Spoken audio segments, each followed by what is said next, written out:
So we had the SID Display Week here at the JDI. And hi, so who are you? I'm Steve Rablik, Director of Sales for JDI. How are you? And these are some cool displays you have right here for the automotive market, right? Yes, they are. We're trying to show some center stack displays as well as cluster and console. So this is especially shaped? A little bit special in the sense that it's flat here on the top, goes to a J curve here on the bottom. It's actually shaped, and as you can see on the sides as well. And what's going on with up here? Well, let me show you something here. That this display, for example, can answer a phone if you wished.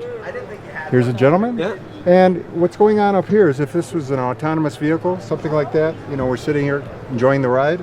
Well, maybe you really want to have that display being over here. So we just go like that and try to speak to the gentleman over there instead. How do you do that? Do you just swipe it? I just swiped it. That's all. I'm going to end it. You know, we could do navigation typically on this display, something like that. We could also draw on this display. You know, remember, we're in a car that's driving itself.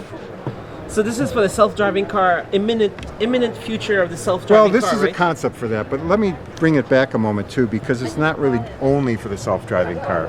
I mean, we can do this kind of display. This is a typical application today in the automotive market. Of course, you know, you answer your phone in the automotive market.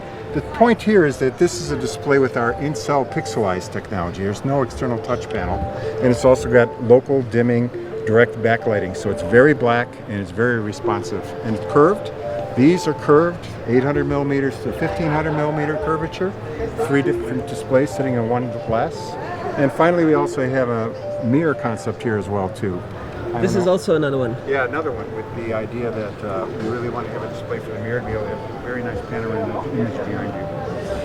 That looks awesome. And so this in-cell is kind of like a dream of integrating the touch directly into No, I cannot say it's a dream. We're doing it right now. Actually, we're shipping automotive displays with in-cell touch capability into the market today. Because some smartphones have this, right? They've had it for about 3 years. We've started that 3 to 4 years ago, in fact, and nowadays we're starting to ship the in-cell into this market. Is it a challenge to get the in-cell bigger and bigger? It's part of it. Typically, a touch panel would be in smaller in size. Getting it this large is a challenge.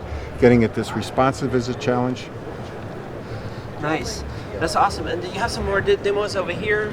Let's check them out. So right here you have another, what is this? This is a pillar-to-pillar concept display with 4 12.3s bonded to one cover glass. They're all nicely bonded to one smooth curve, 1500 millimeter curvature. Again, it's a concept in the sense it could be pillar to pillar, or perhaps, you know, if a vehicle manufacturer wanted to only have half of this in a vehicle.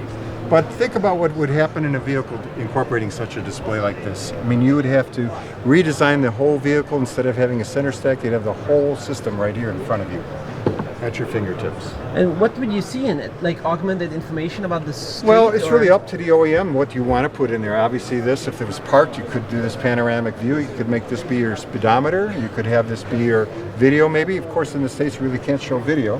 But it's really entirely up to whatever the automotive manufacturer might want to do with so much real estate and display. And if the regulators speed up the adoption of self-driving cars, that would be amazing. Like for you, that give you so much work. Well, that's very true. This may not be the end of it, though, if that happens, because these types of displays might get very much bigger or different in size and different in shape in a truly future autonomous vehicle. They could be, can you do rollable displays that just come in front of We can't do it nowadays. I have to tell you that some of the display features you see for the future, you've got to keep in mind the automotive market is very, very robust, and we must have reliable displays for the future. So it's not quite as simple as consumers might think. For automotive, you need to not be distracting the driver. True. You need to have a nice, issues with all the lights and the sun and everything. Right. We also reflecting badly on it or something. Yeah, that's a lot of challenges in the automotive. Comes from the sun and high ambient lighting conditions for the displays, as well as the wide temperature ranges that exist for the automotive market. You know, we have to typically test down to minus 40 up to almost boiling. So it's a very wide temperature range and has to suffice for 10 or 15 years. And it has to be very accurate, the light sensor, right? So you adjust the brightness? Well, maybe some of our tier 1 customers would do the adjustment of the brightness. It really does depend. If you open up a moonroof on this bright sunny day, you're going to typically wash out a display unless it has a lot of high brightness to it. And here, this is the same we saw before? Yeah, that's the same one we had in the center stack, just a little bit easier actually to work with here. Yeah. Yeah. And also, So JDI is like the leader in Japanese displays, right? Well, You are the Japanese display. we were Japan formed display. from Toshiba, Sony, and Hitachi back in 2012, April 1st. That was the merger of the three companies' display Sony, business. Hitachi. Sony, Hitachi, and Toshiba. So it's Yep. been 6 years that we've actually been in operation, and that's the combined technologies and manufacturing capabilities of the three companies. That not only exists in the automotive market for us, but all of our displays, smartphones, industrial, etc. But as far as the automotive market itself, it turns out that we have had strong position in it as both Toshiba and Sony and Hitachi as well, so that we do have the top share of the automotive market today in the world. And one of the biggest things happening right now is the accelerating rate of new ideas, innovation, and that's certainly. that makes the display market really interesting for you, right? Yeah, what's kind of interesting though, when you think about the vehicles that are in the field today, you know, if anything today was designed and conceptualized 3 years ago. So the automotive market lead time is so long. So although we're seeing things like this being suggested today, it's going to take us a good 3 to 4 years maybe to actually see that in vehicles on the road.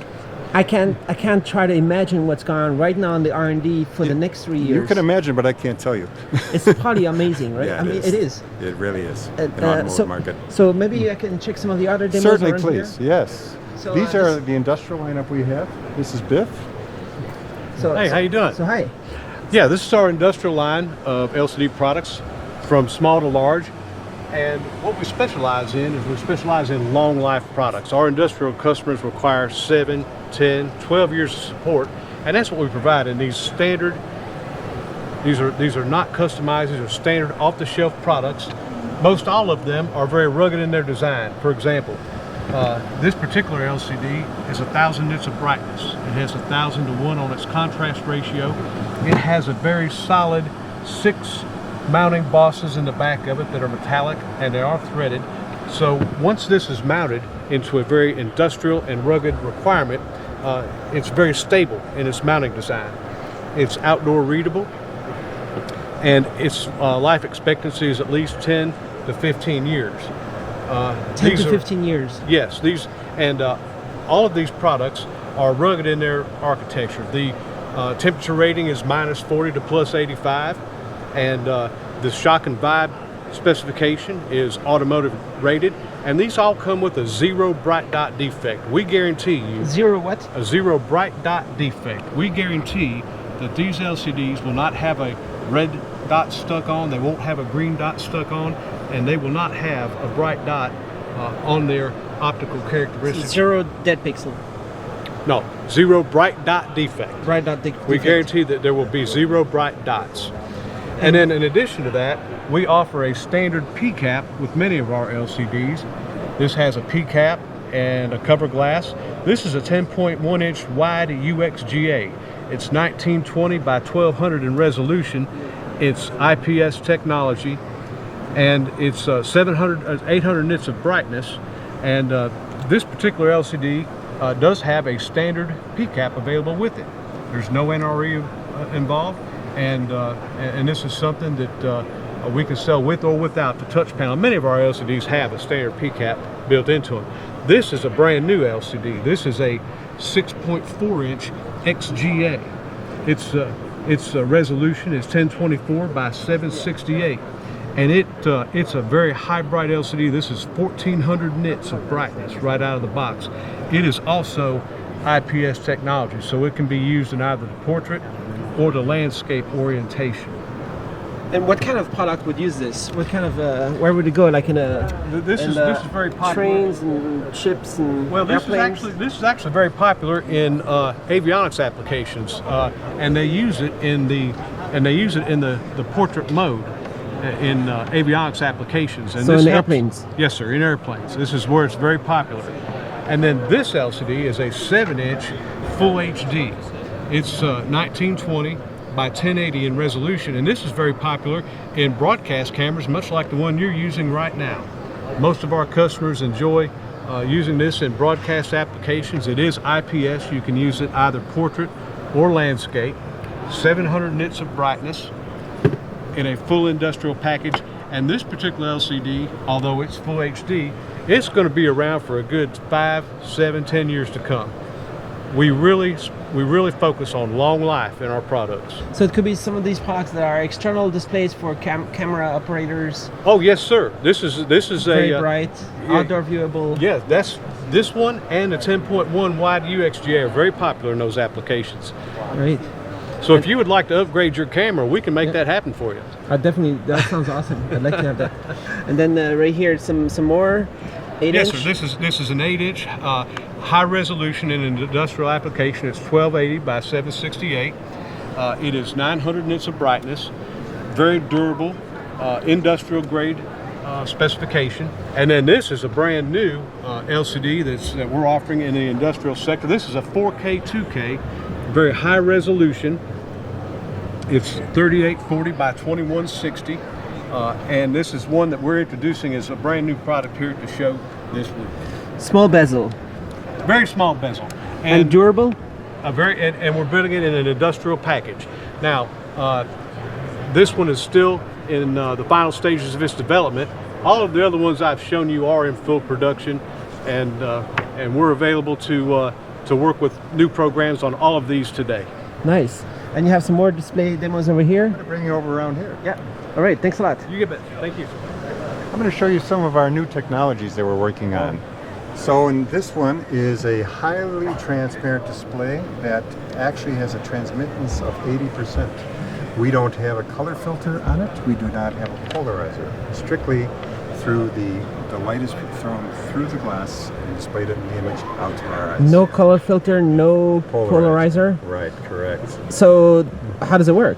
It works with sequential RGB LED lighting and scattering and dispersion of the light image through the panel out to our eyes. So does the effect seem to be some kind of what could it be? What kind of application could this be? Again, I want to mirrors, maybe. I want to speak to you that again. This is an R&D effort, so at the moment it's small prototype in that sense. But what it could be, you may be able to take, for example, what is showing in the poster. Just sort of a display in front of something else. That's one thing that could be done. It could also be, if you're thinking about windows, maybe you're in a car and you're looking through the car window, but you instead see your map of direction on the window, or put that into a train or something like that. Something, again, even with the retail world again, where you'd have some sort of product behind something you're trying to specify, oh, this one's on sale or something like that. Again, you could highlight with a display something that's behind it. It's possible you can make it much bigger? It's potentially possible. Potentially. It's very difficult to actually to go for. You need a system to drive somehow the thing. Potentially the issues in making it bigger come into play and making it very uniform in the producibility of it. So it certainly has. And both sides is okay? Yeah. I mean, you can look from one side and the other and it would be as bright and everything? Yeah. You're getting the backside. But right. Of course, it is an R&D effort at this moment. Right. Yeah. Secondly, actually it might be better to move over to this one first. Yeah. This is a 17-inch display, which is 8K. We've introduced this one before.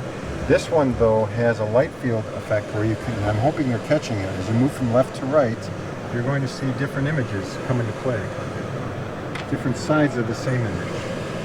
So is that like a hologram? Kind of like it with the light field, yeah, because we have so many images behind this display, basically about 69, I think the number is. And we're showing them What do you say, 769? 769? No, 69. 69? Various views of the same image. But this one is static. You see, we're just showing you static images in this one. If you move to your left, you see the same display showing a movie, a real life movie. I'm walking around her. I think it's very hard for you to actually capture what's happening in that particular movie. But does that work with one eye and two eyes? It's not a well, you notice stereoscopic. we don't have any glasses on. And it's all through the images that we're processing real time, 60 frames per second. Many images in real time that your eyes can see. It's the first time we've shown something like that. The feeling is like you're walking around her, right? Yeah, isn't it? Didn't you feel that way? It was very natural and lifelike, wasn't it? And so it's really hard to do? It's not something that you can have commercialized very soon? No, at this moment, no. It's really just, an R&D prototype working in the field application area with a lot of bandwidth and processing power. There's a lot of processing in there. A lot of processing. Very many. There's many, I don't know if it's full HD, but it's like... Well, it's 8K. 8K per image, and there's 68 of them. Yeah, 69. 69 times 8K. Right, at the same plus time. 60 times per second. That's a lot of processing. That's a lot of bandwidth. All right, maybe. No, I have Maybe, it wrong. maybe not that much. 69 is 1/69th of 8K. Ah, 8K is the total. the total. You have to divide. Oh, Divide. yeah. Okay. I made that. Yeah, no problem. So, but I mean, it looks really clear, anyways. Yeah. So, but thanks to the 8K, I have it You can wrong. have it, Yeah, because of the yeah. 8K, we can divide it into multiple images. That's right. all right. Okay, and what's on this one? Well, we have, as you've seen, the one display with the field system. This is a static image again of a real normal backlight on an 8K display, 17-inch. We had shown this, I think it was 2 years ago during S&D when we won Best in Show award for this particular display. It's going to be used in the broadcast industry for 8K, but this one is a new version of it, which we're working on to enhance the color. BT 2020 color gamut, we achieved 97% of that color space, and there's a few different color bars that'll come up. I think right here, maybe you can capture them both. When you capture them both, you can see how different the blue is, the red is, yellow, etc. Is it using quantum dot or? No, it's using red, green, and blue lasers for backlighting. So, this size 8K is you broadcasting. You say so like the control room where they're going to do 8K. Right, like a broadcast monitor, right. In the sense that, the 4K resolution for the Tokyo Olympics is coming towards 8K, and so they need a broadcast monitor. So it's not going to be this one, it'll be this one over here. It's one of the highest pixel densities, right? Right. In the world. Right. Put an 8K into a 17-inch. Very true. Nice. All right. Now, if I can move you around to another side. Yeah. These are some more products we really have. Here's something that we showed at a recent retail show. This is electronic shelf labeling. Oh, maybe come over here for a moment. Oh, keep moving around. Sorry about that. These are electronic shelf labels in this size here. So Is it e-ink? it's e-ink based. We have a collaboration with e-ink that we've announced in the past. And this is though to become one of our products. So right now, because of e-ink, it's kind of a bistable product. It's very Nice. low power consumption when it's in its fixed mode. It can be refreshed, as this will show you.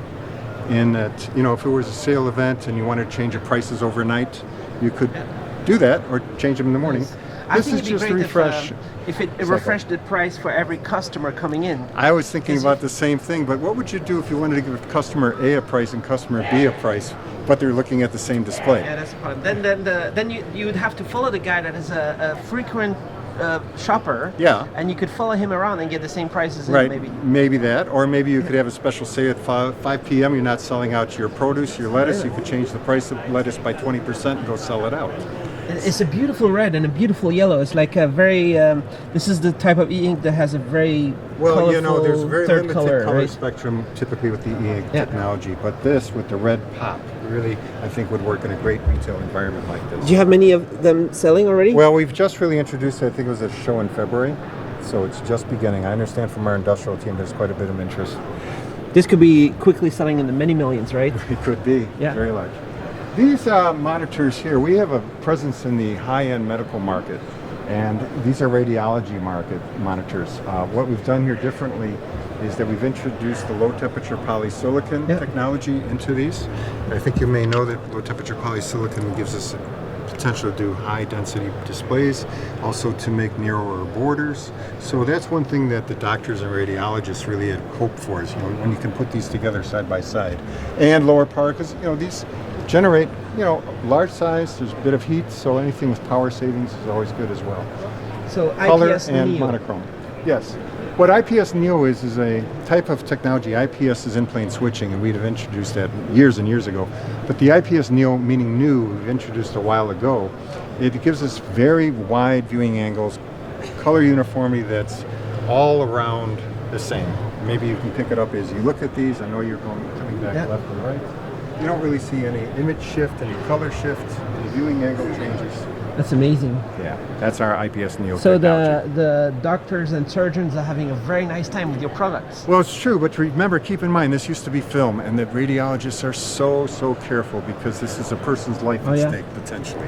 and you can see all the details that are required. There's no issues. Right. You're not right. gonna see something that's not there or something. Right, and that's a false positive that you don't want to have happen. Scare somebody that they may have a tumor? I mean, that's not good. So it has to be just that way. When it's just a dead pixel. Oh, it's not. There's no dead pixel. Right. Okay, there's no dead pixel. So, all right. show you a little bit more in the front. Yeah.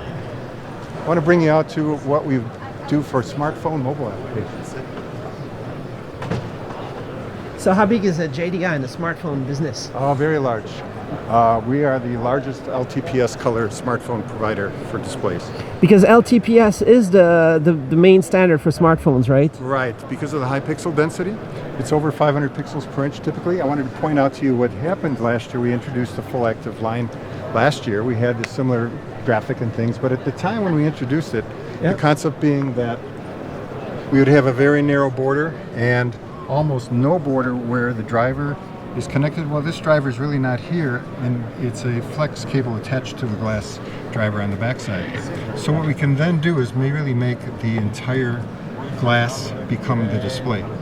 I want this phone so bad. Thank you. Right? I mean, when people do these notches up here, I think they should, as you have a kind of like a curved corner, I think you could put the camera in the corner. Well, it's true. I mean, we could do more with the corner if our customer wished that to be done. And it's true. This one is a little bit different from the other. It's got curved and cornered notches in the corner. This one actually is in production. If you catch the left side, our customer is Xiaomi. That's the coolest one. Yeah, they use this one. We've seen this trend really happen in the market. As I said, it was introduced last year, and this wide aspect ratio 18:9 has just popped into the They put the Chinese camera market. down here and you just flip the phone. But I think you could maybe even have it in the corner. Maybe. Yeah. We'll see. One other difference in these two displays, this one is also in production, similar technology, again, full active, but you'll pick this one up as 538 pixels, so it's a higher resolution. This one doesn't have the corner cut, but it could, you know, if so wished. Yeah.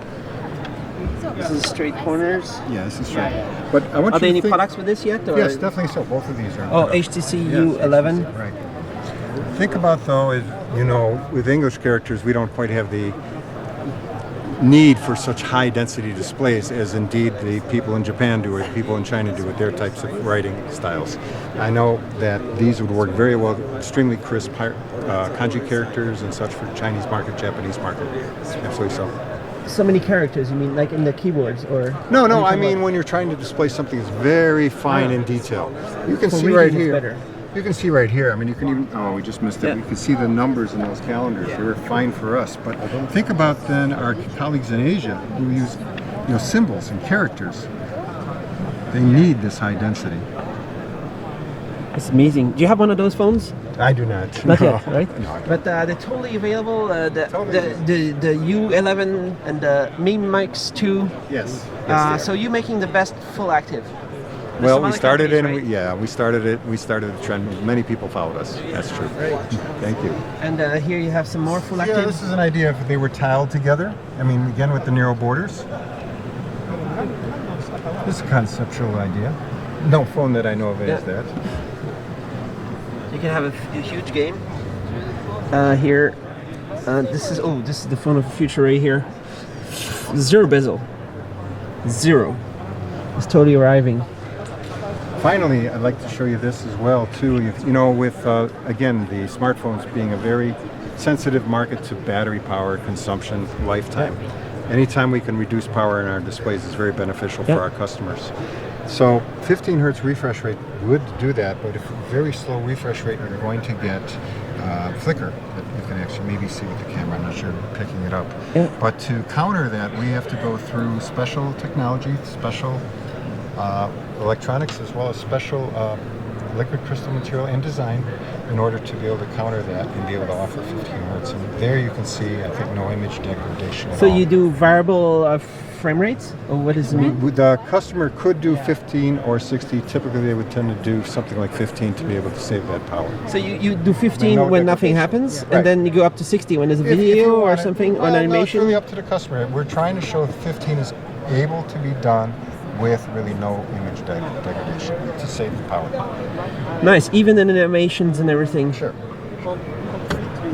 So that means you'd be able to like double the battery life, or what is it going to do? Well, not always that. I mean, there's a lot of other components in a smartphone that consume The power backlight too. is a The big. backlight's a large one. This is particularly so for the display panel itself. So there's still backlight power to be done.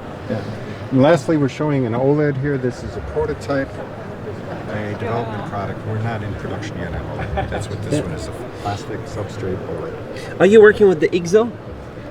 No, I cannot comment Not on yet. that this time. Maybe. I can't comment. All right, but so right now you're the leader in LTPS, which is the standard. Yeah, we have low temperature polysilicon capability. We've had it for years and years, and as said, JDI, Sony, and Hitachi, all of us did.